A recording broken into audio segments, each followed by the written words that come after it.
জেলাতে 3 জন আদিবাসী মহিলাকে দণ্ডি কাটানো হলো, কারণ তারা বিজেপিতে জয়েন করেছিল। জয়েন করার পর তৃণমূল কংগ্রেসে তাদেরকে জয়েন করানোর পর তাদেরকে দণ্ডি কাটানো হলো। মাননীয় মুখ্যমন্ত্রী, আপনাকে প্রশ্ন করতে চাই, অনেক নেতাই তো বিজেপিতে জয়েন করেছিল, তাদেরকে তো দণ্ডি কাটাননি। কোথায় মুকুল রায় বিজেপিতে জয়েন করেছিল, সে ফিরে গেল তৃণমূলে, তাকে আপনি দণ্ডি কাটাননি। কাটালেন কাকে? দরিদ্র গরিব আদিবাসী মহিলাকে আপনারা দণ্ডি কাটালেন, কারণ সে আদিবাসী মহিলা, সেই জন্য দণ্ডি কাটালেন। আজকে গোটা ভারতবর্ষ মোদীজির নেতৃত্বে এগিয়ে যাচ্ছেন। মাননীয় মোদীজি একজন আদিবাসী মহিলাকে রাষ্ট্রপতি করেছেন, যিনি আমাদের এয়ারফোর্সের বিমানে চড়ে আসামে ব্রহ্মপুত্র নদের উপরে উঠছেন, আর সেদিকে পশ্চিমবঙ্গের মতো রাজ্যে আদিবাসী মহিলাদের উপর অত্যাচার হচ্ছে। কিছুদিন আগে এই জেলাতে আদিবাসী এক পরিবারের মহিলাকে হত্যা করা হলো, ডাইনি সন্দেহে হত্যা করা হলো। তার ছেলেকে পর্যন্ত আটকে রাখা হয়েছিল, তিনি যেন রাষ্ট্রপতির সাথে দেখা করতে না পারেন। মাননীয় প্রধানমন্ত্রীর নেতৃত্বে মোদীজি 19,000 কোটি টাকা আদিবাসী মহিলাদের জন্য খরচ করেছেন। কৃষক সম্মান নিধির মাধ্যমে প্রায় 3 কোটির বেশি মহিলাকে 53,600 কোটি টাকা তিনি পাইয়ে দিয়েছেন। 50 কোটির বেশি লোক বিনামূল্যে চিকিৎসা পেয়েছেন আয়ুষ্মান ভারতের মাধ্যমে, যা পশ্চিমবঙ্গের অধিবাসীরা বঞ্চিত হচ্ছে। এক বছরে এই ভারতবর্ষে 4টি টিকা ভারতীয় বিজ্ঞানীরা আবিষ্কার করেছেন। আর কিছুদিন আগে দিদির লোকজন লোকের বাড়িতে গিয়ে গিয়ে দিদির সুরক্ষা কবচ নিয়ে বিলি করত। আরে আসল সুরক্ষা কবচ তো আমাদের রক্তের মধ্যে আছে। নরেন্দ্র মোদী কোভিডের টিকা হিসাবে সুরক্ষা কবচ দিয়েছে, সেই জন্য আমরা পাশাপাশি বসে থাকতে পেরেছি। আর নরেন্দ্র মোদীর বিকাশের মডেল দেখুন, যে টিকা আমার গায়ে সে টিকা দিদির গায়ে। নরেন্দ্র মোদীর টিকা, দিদি সকাল বিকাল নরেন্দ্র মোদীকে গালাগালি করেন, বিজেপি নেতাদেরকে গালাগালি করেন, কিন্তু নরেন্দ্র মোদীর উন্নয়নের মন্ত্র কি? যে সেই টিকা তৃণমূলের নেতারা সবার আগে লাইন দিয়ে নিতে যায়। এটাই ভারতীয় জনতা পার্টির উন্নয়নের মডেল, নরেন্দ্র মোদীর উন্নয়নের মডেল। বন্ধুগণ, আজকে এই বীরভূম জেলা কুখ্যাত অপরাধীদের জায়গা হয়ে গেছে। অনুব্রত মণ্ডল জেলে চলে গেছে, কিন্তু তার ডান হাত টুডু মণ্ডল এখনো সমস্ত পাথরের খাদানের সিন্ডিকেট কন্ট্রোল করছে। কি করছে? তো করছে। তারও সময় এসে যাবে। আজকে माननीय अमित शाह जी के सामने रखे मैं उनसे अनुरोध करना चाहता हूं, तृणमूल में ये गुंडा जो है, टुलू मंडल जैसे गुंडाओं को जेल के पीछे भेजना चाहिए। उनकी जगह इस समाज में नहीं है, इन समाज के अंदर नहीं है। तृणमूलेर प्रचुर नेता বিজেপির কর্মী সমর্থকদেরকে তারা অত্যাচার করছে, ভয় দেখাচ্ছে। কার সাহসে? ভাইপোর সাহসে, কয়লা ভাইপোর সাহসে। গতকাল কোর্ট বলে দিয়েছে প্রয়োজনে অভিষেক বন্দ্যোপাধ্যায়কে শান্তনুর সামনে বসিয়ে জেরা করতে হবে, সামনাসামনি বসিয়ে সিবিআই কে জেরা করতে হবে। তাই তৃণমূলের নেতাদেরকে বলি, খোকন খোকন ডাকছাড়ি, খোকন গেছে কার বাড়ি, আয় রে খোকন ঘরে আয়, ডাকছে তোকে সিবিআই। সময় এসে গেছে, খোকনের ডাক পড়ার সময় এসে গেছে। এই নির্লজ্জ সরকার যারা সংখ্যালঘুদেরকে মিথ্যে ভয় দেখিয়ে, এনআরসির মিথ্যে ভয় দেখিয়ে ক্ষমতায় এসেছিল, তারা এখানে আসার পর, ক্ষমতায় আসার পর বকটুয়ে মানুষকে পুড়িয়ে মেরেছে। যে বীরভূম জেলা রবীন্দ্রনাথের গানে, বাউলের গানে সবসময় ভেসে থাকতো, সেই বীরভূম জেলাতে এখন বোম বন্দুকের গন্ধ, মরা লাশের গন্ধ, চারিদিকে মানুষ ছিচি করছে। আজকে সেই বকটুই থেকে যারা সংখ্যালঘু সমাজের মানুষ আছেন, তারা আমাদের সাথে যুক্ত হয়েছেন, তারা আমাদের হাত ধরেছেন। তাই বলছি বন্ধুগণ, সময় এসে গেছে এই সরকারকে উৎখাত করতে, সময় এসে গেছে আমরা সকলে মিলে একসাথে লড়াই করব, লড়াই করে এই সরকারকে উৎখাত করব। শেষে 4 লাইন দিয়ে শেষ করছি। তৃণমূলকে করতে জব্দ বঙ্গ বিজেপি একাই যথেষ্ট। তৃণমূলকে করতে জব্দ বঙ্গ বিজেপি একাই যথেষ্ট। বাজবে বাঙালি বাজবে মান, এই তৃণমূল হবে খান খান, এই তৃণমূল হবে খান খান, এই তৃণমূল হবে খান খান। তা পঞ্চায়েত ভোটে তৃণমূলকে শিক্ষা দেবেন তো? দেবেন? তাহলে জোরে আমার সাথে 2 হাত তুলে বজরংবলীর মতো বলুন, जय श्री राम, जय जय श्री राम, जय जय श्री राम। ধন্যবাদ জানাই পশ্চিমবঙ্গের সম্মানীয় রাজ্য সভাপতি তথা বালুরঘাটের লোকপ্রিয় সাংসদ। আমাদের সামনে উনি আগামী যে পঞ্চায়েত নির্বাচন আছে সেই নির্বাচনে সকলে একসাথে ঝাঁপানোর লড়াই করার জন্য আহ্বান জানালেন। এখন আমাদের সামনে যার বক্তব্য শোনার জন্য আপনারা দীর্ঘক্ষণ ধরে এই প্রচন্ড রোদের মধ্যে দিয়ে আপনারা বসে আছেন, ভারতবর্ষের স্বরাষ্ট্রমন্ত্রী, যিনি আজকে এই ভারতবর্ষে ভারতীয় জনতা পার্টির যে কেন্দ্রের সরকার, বিভিন্ন রাজ্যের যে সরকার চলছে, তার যে নেতৃত্ব, সেই সম্মানীয় স্বরাষ্ট্রমন্ত্রী অমিত শাহজি, তাকে আমি দায়িত্বে এসে আমাদের সামনে বক্তব্য রাখার জন্য আহ্বান করता हूं। भारत माता के, भारत माता के। अमित शाह जी जिंदाबाद, अमित शाह जी जिंदाबाद, अमित शाह जी जिंदाबाद।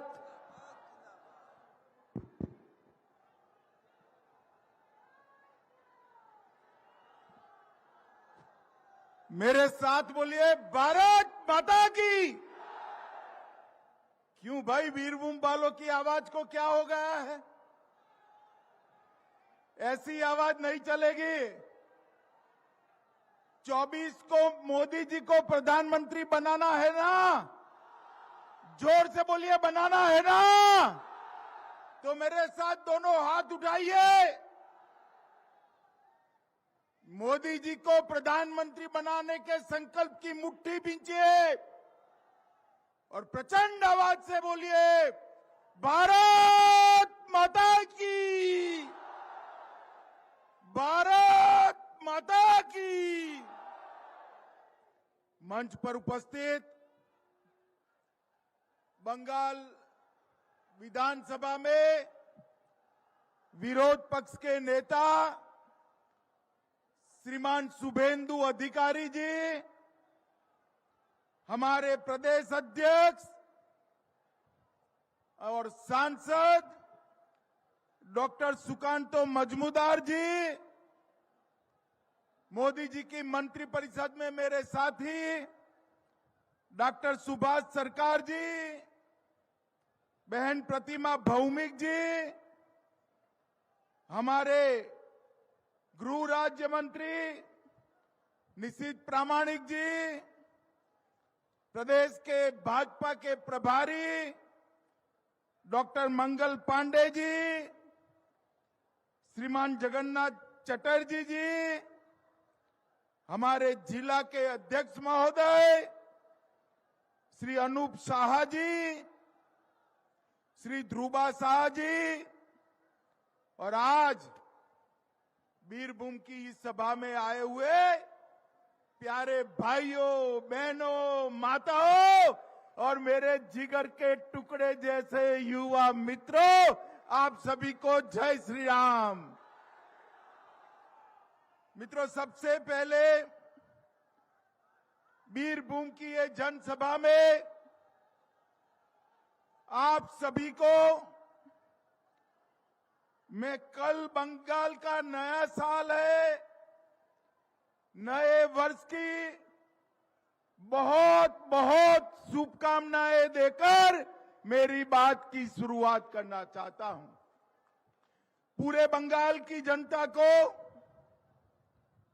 नए साल की अग्रिम शुभकामनाएं देता हूं और इस मंच पर से मार्च 2022 में बोक्तुई नरसंहार में मारे गए सभी लोगों को प्रणाम कर कर श्रद्धांजलि देना चाहता हूं। मित्रों, आज मैं जब यहां आया हूं तब गीत गोविंदम के रचयिता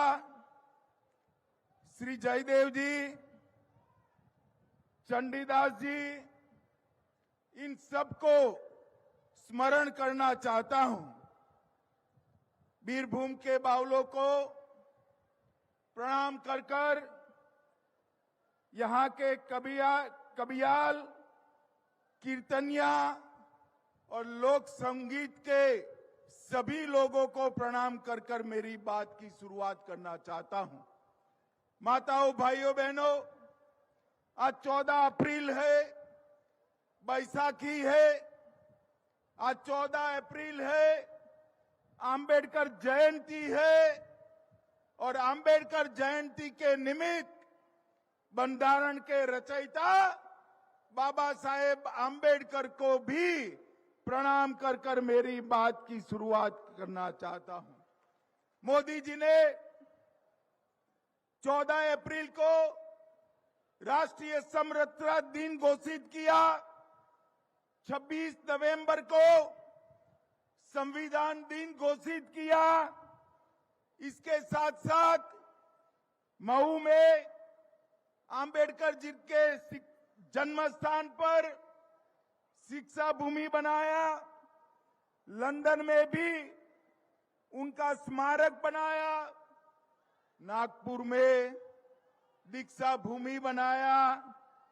दिल्ली में महापरिनिर्वाण भूमि बनाया और मुंबई में चैत्य भूमि बनाकर अंबेडकर जी के 5 तीर्थ बनाने का काम किया।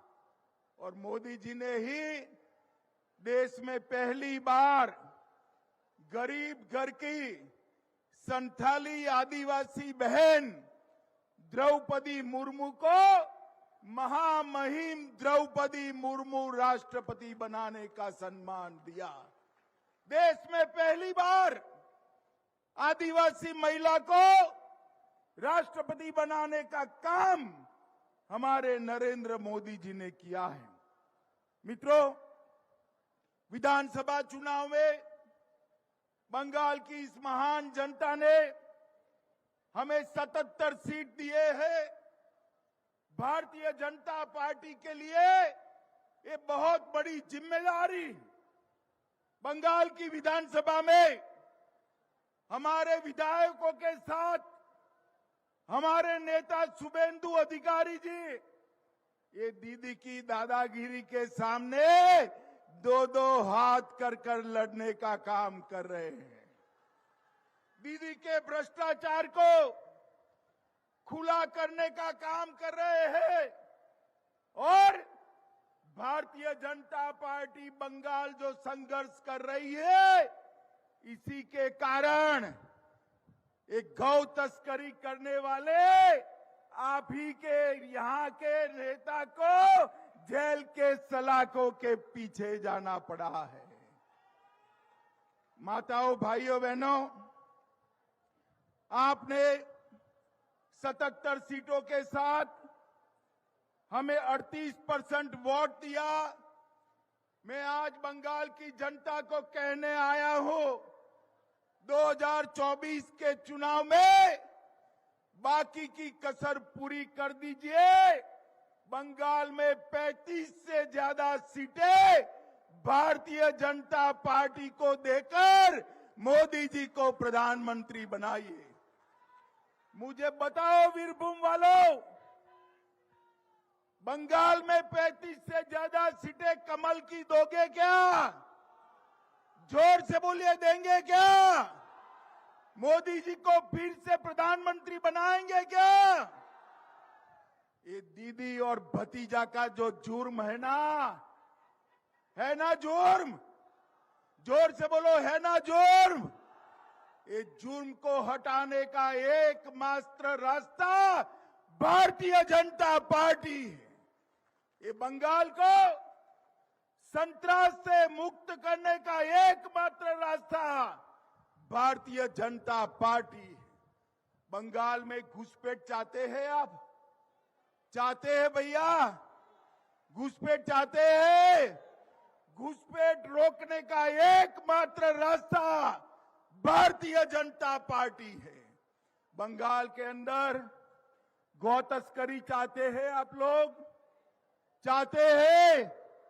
असम के अंदर घुसपैठ भी रुक गई, गौ तस्करी भी रुक गई, क्योंकि असम में भारतीय जनता पार्टी की सरकार बनी। 24 में 35 सीट दीजिए, मैं बताता हूं 25 की जरूरत नहीं पड़ेगी। 25 के पहले ही ममता दीदी की सरकार कड़ड़ भूस हो जाएगी। और मित्रों, एक बार बंगाल में कमल खिलाइए, ना बम धमाके होंगे, ना रामनवमी पर हमले होंगे, ना अत्याचार होगा, ना घुसपैठ होगी, ना गौ की तस्करी होगी। बंगाल के अंदर जिस प्रकार का भ्रष्टाचार चल रहा है, वो भ्रष्टाचार मिटाने का एकमात्र रास्ता भारतीय जनता पार्टी। माताओं, भाइयों, बहनों, अभी रामनवमी के जुलूसों पर रिसरा और हावड़ा में हमला हुआ। मैं पूछना चाहता हूं, बंगाल के अंदर रामनवमी का जुलूस निकलना चाहिए या नहीं निकलना चाहिए? जोर से बोलिए, निकलना चाहिए या नहीं निकलना चाहिए? अगर रामनवमी का जुलूस शांति से बंगाल में नहीं निकलेगा तो कैसे चलेगा? मगर तृणमूल कांग्रेस की तुष्टीकरण की राजनीति के कारण ये हिम्मत बढ़ी है। मैं आपको विश्वास दिलाता हूं, एक बार बंगाल लोकसभा चुनाव में मोदी जी को 35 सीट दे, यहां भाजपा सरकार बनाए, किसी की भी मजाल नहीं है बंगाल में रामनवमी के जुलूस पर हमला करने की। किसी की हिम्मत नहीं होगी। मित्रों, दीदी के शासन में बंगाल बम धमाकों का सेंटर बन चुका है। अभी अभी एनआईए ने बीरभूम में 80,000 से ज्यादा डिटोनेटर और 27,000 किलो एमोनियम नाइट्रेट जब्त किया। अगर एनआईए ने न पकड़ा होता तो कितने लोगों की जान बम धमाकों में जाती कोई नहीं गिन सकता। मित्रों, जिस बीरभूम में आजादी के आंदोलन में बहुत बड़ा योगदान दिया, उस बीरभूम को आतंक का सेंटर बनाने का काम ममता बनर्जी की तृणमूल कांग्रेस ने किया है। मोदी जी ने पूरे देश के अंदर जातिवाद और परिवारवाद को समाप्त कर दिया है। ममता बनर्जी दीदी ये बंगाल की गरीब जनता के लिए काम नहीं करती।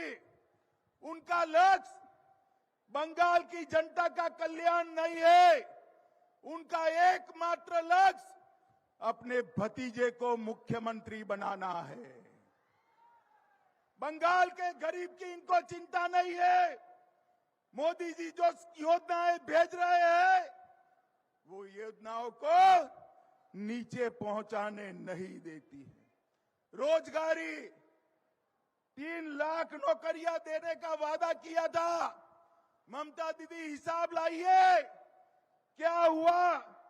आपने युवाओं को भत्ता देने का वादा किया था।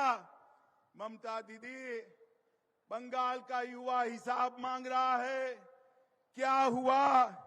आपने तो जो भर्ती होती थी उसमें भी इतना घोटाला किया कि 2 ट्रक भरकर ईडी को रुपया ले जाना पड़ा। 2 ट्रक भरकर 21-21 करोड़ रुपया इनके मंत्रियों के घर से मिलता है। अरे शर्म करो तृणमूल वालों। एक बंगाल की गरीब युवाओं का पैसा है।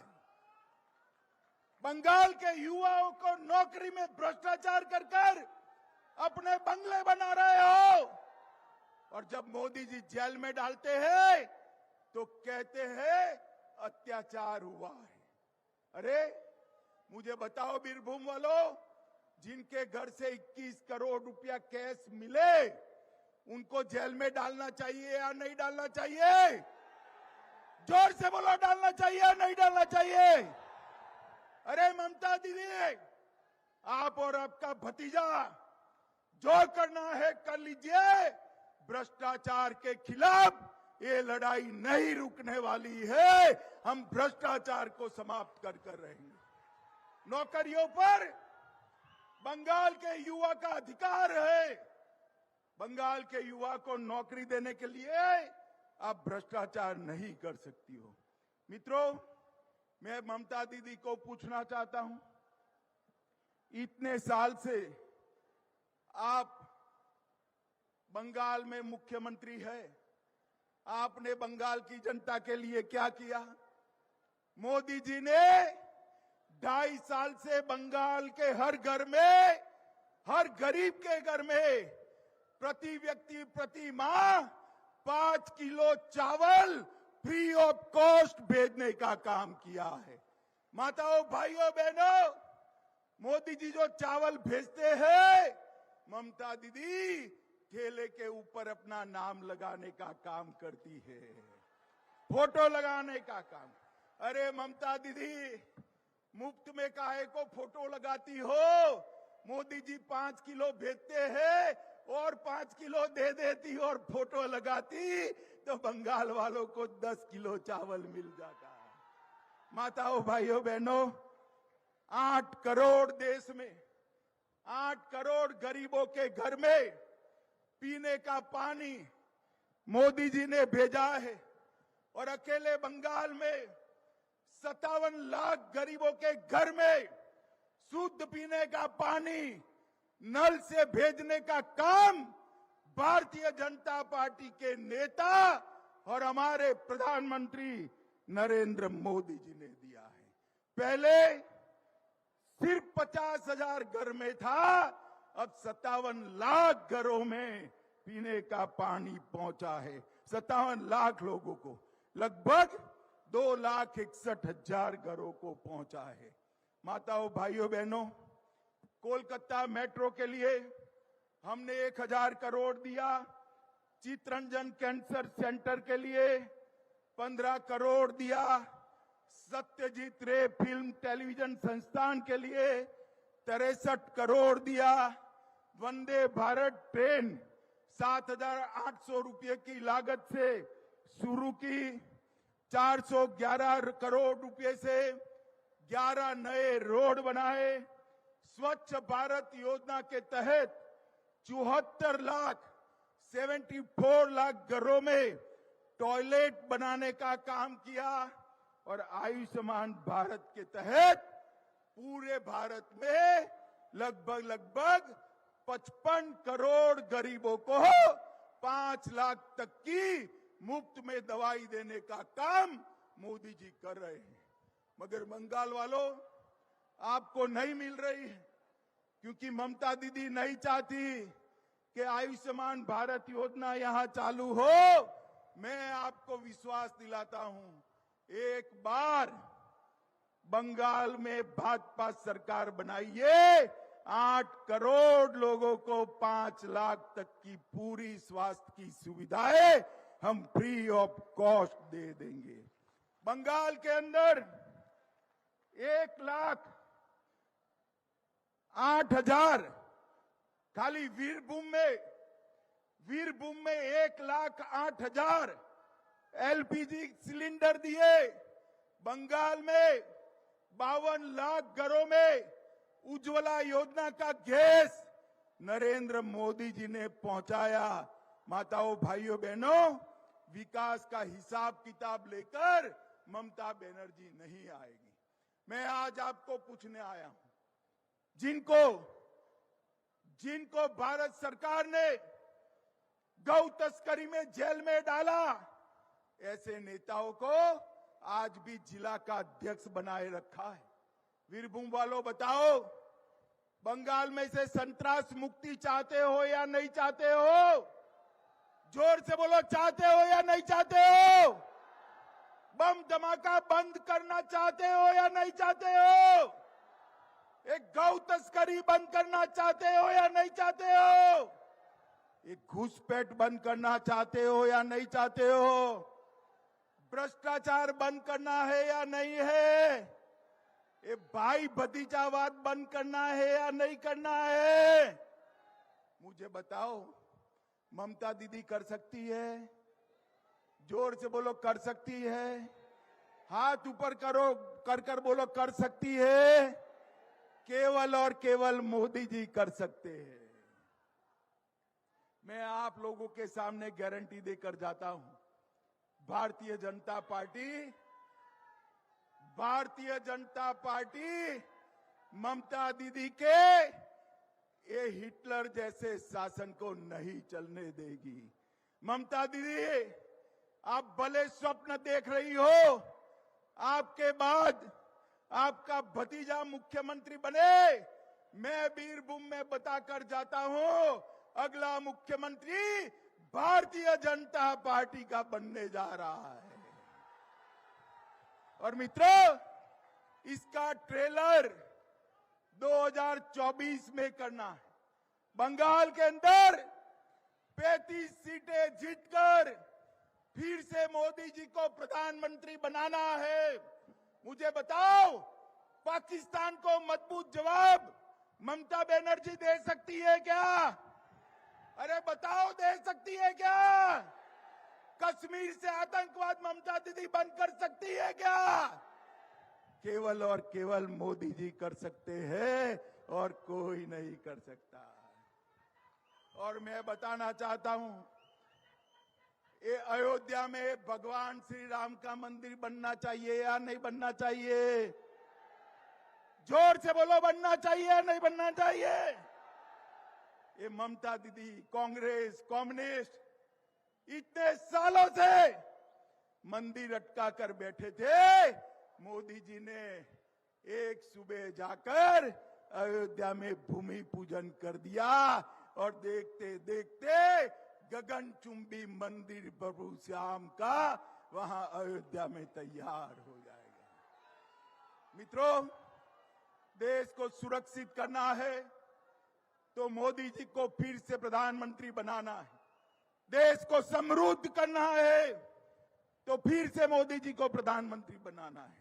बंगाल के अंदर शांति प्रस्तावित करनी है तो मोदी जी को प्रधानमंत्री बनाना है। बंगाल के अंदर से भ्रष्टाचार समाप्त करना है तो मोदी जी को प्रधानमंत्री बनाना है। और बंगाल के अंदर से ये भाई भतीजा को निकालना है तो मोदी जी को प्रधानमंत्री बनाना है। मुझे बताओ, मोदी जी को प्रधानमंत्री बनाएंगे? जोर से बोलिए, बनाएंगे? 35 कमल बंगाल से खिलाएंगे? फिर से एक बार भाजपा सरकार लाएंगे? ये तृणमूल सरकार उखाड़ कर फेंक देंगे? तो मेरे साथ दोनों हाथ उठाइए, उठाइए वीरभूम वालों, दोनों हाथ इस संकल्प की मुट्ठी बीचिए और प्रचंड आवाज से बोलिए, भारत माता की, भारत माता की। बोलो जय श्री राम, जय जय श्री राम। बहुत बहुत धन्यवाद। भारत के स्वराष्ट्र मंत्री अमित शाह जी ने